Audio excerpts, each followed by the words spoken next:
दोस्तों, आज की कहानी है सिर्फ नाम की पत्नी है भाग 5। चलो दोस्तों, कहानी को शुरू करते हैं। दोस्तों, पिछले भाग में हमने देखा कि अमन की बहन का रिश्ता तय हो जाता है और शादी भी होती है। शादी में डिम्पल और अमन को नाना जी पहले ही जबरदस्ती भेज देते हैं और साथ में डिम्पल के नाना जी हेल्प करने के लिए एक नौकर भी भेज देते हैं जो डिम्पल के नाना जी के बहुत करीब है। अब दोनों टेंशन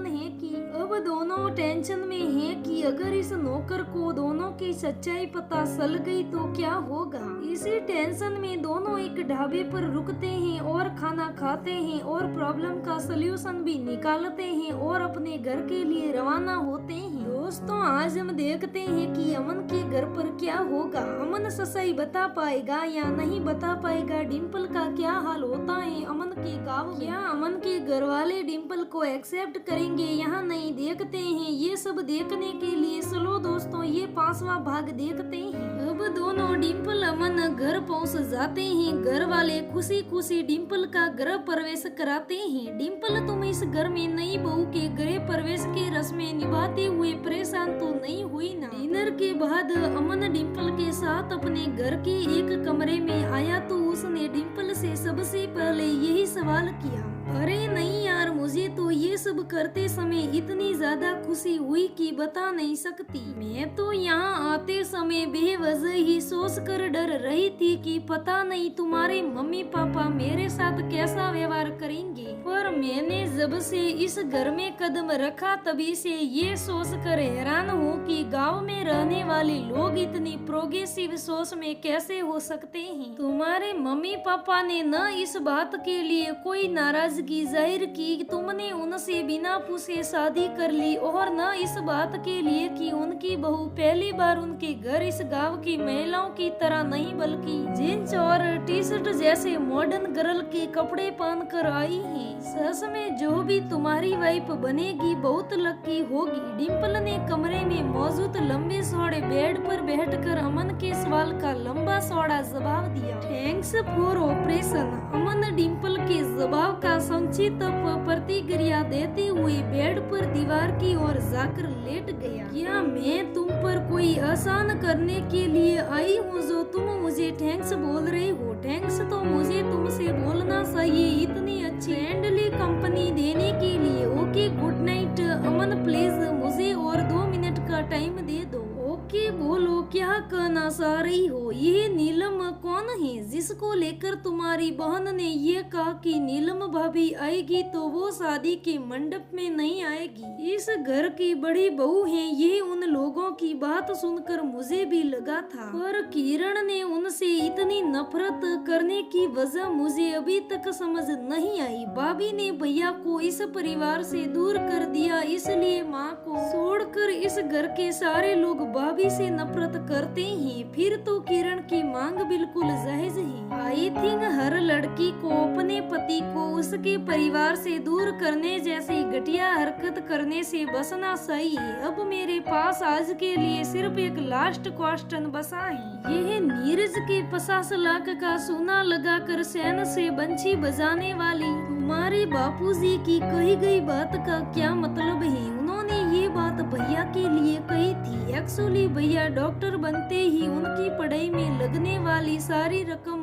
वापस कर देने का प्रॉमिस करके बाबूजी से करीब 40 लाख रुपए ले गए, जो बापूजी ने हमारी जमीन गिरवी रख कर उन्हें दिए थे। लेकिन भैया को जैसे ही MS की डिग्री मिली उन्होंने अपनी मनपसंद लड़की से शादी करके हमारे परिवार के साथ साथ बापूजी के उनकी पढ़ाई के लिए जमीन गिरवी रख कर लिए कर्ज से भी नाता तोड़ लिया, जो 1 साल पहले तक बढ़कर 50 लाख हो चुका था। यार, ये जानकर मुझे बहुत दुख हुआ कि इस दुनिया में ऐसे सेल्फिश बच्चे भी होते हैं, पर मुझे ये जानकर बहुत खुशी भी हुई कि इस दुनिया में तुम्हारे जैसे आदर्श बच्चे भी होते हैं जो अपने परिवार के सदस्यों के चेहरे पर मुस्कुराहट लाने के लिए अपना सब कुछ दांव पर लगा देते हैं। तुमने पिछले साल में मेरे नाना जी रुपए की कंपनी से 50 लाख रुपए का लोन यही कर्ज चुकाने के लिए लिया था ना, जो तुम्हारे बापूजी ने तुम्हारे भैया को MS डॉक्टर बनाने के लिए लिया था। हाँ, थैंक यू सो मच यार,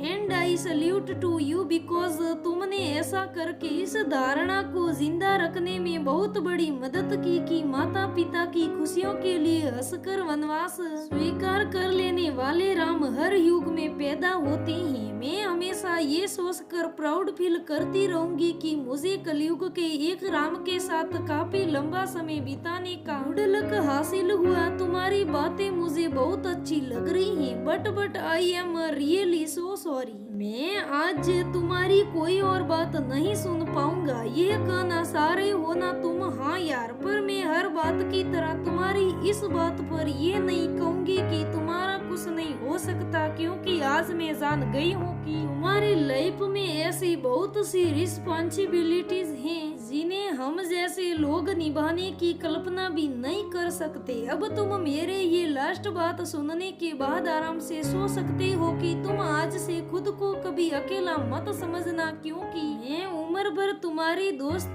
जिंदगी भर तुम्हारा साथ दूंगी। Thanks, most welcome, good night कहकर डिम्पल भी अमन से कुछ डिस्टेंस रखकर उसकी बगल में बेड पर लेट गई। बैठो सामने खड़ी डिम्पल की ओर ध्यान आकर्षित करते हुए राम प्रसाद ने अपने हाथ का अखबार एक तरफ रखकर उसे बैठने के लिए कहा, तो वो राम प्रसाद के सामने बैठकर उनकी ओर जिज्ञासा भरी निगाहों से देखने लगी। तुम्हें ये तो पता ही चल गया होगा कि आज शाम को तुम्हारे जेठ जेठानी आ रही हैं। राम प्रसाद ने डिम्पल को ज्यादा इंतजार न कराकर कुछ पलों के अंदर ही अपनी बात शुरू कर दी।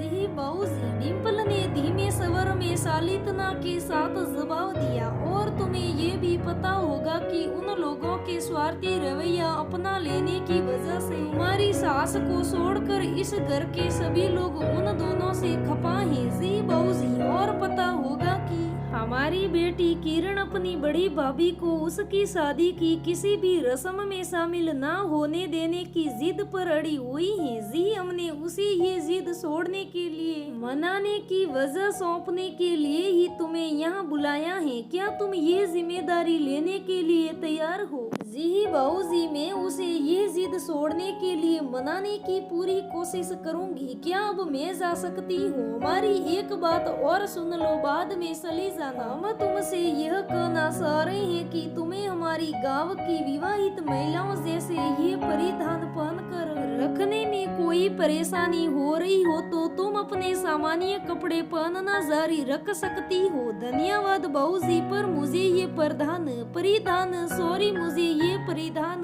पहनने में कोई भी परेशानी नहीं हो रही हो। ये परिधान तुमने अपनी मर्जी से पहनना शुरू किया है ना? जी बाबूजी, फिर तो ठीक है, अब तुम जा सकती हो। राम प्रसाद की अनुमति मिलते ही डिम्पल अपने सिर से फिसल रहा साड़ी का पल्लू संभालती हुई उठी और किचन में चली गई। बापूजी ने किस लिए बुलाया था आपको? किचन में खाना पका रही किरण ने डिम्पल के आवागमन का एहसास होते ही उसकी और ये सवाल दाग दिया कि इस घर की बड़ी बहू के तुम्हारी शादी की रस्मों में शामिल न होने देने की जिद छुड़ाने के लिए तुम्हें कन्वेंस करने की जिम्मेदारी मुझे सौंपने के लिए किरण ने अपना छोड़ा हुआ काम दोबारा शुरू करते हुए जवाब दिया, आपने यह जिम्मेदारी ली तो नहीं ना? पागल हो गई हो क्या? शादी के बाद तुम्हारे ससुर तुम्हें पहली बार कोई जिम्मेदारी सौंपेंगे तो तुम वो जिम्मेदारी लेने से मना कर दोगी क्या? नहीं तो फिर मुझसे ये उम्मीद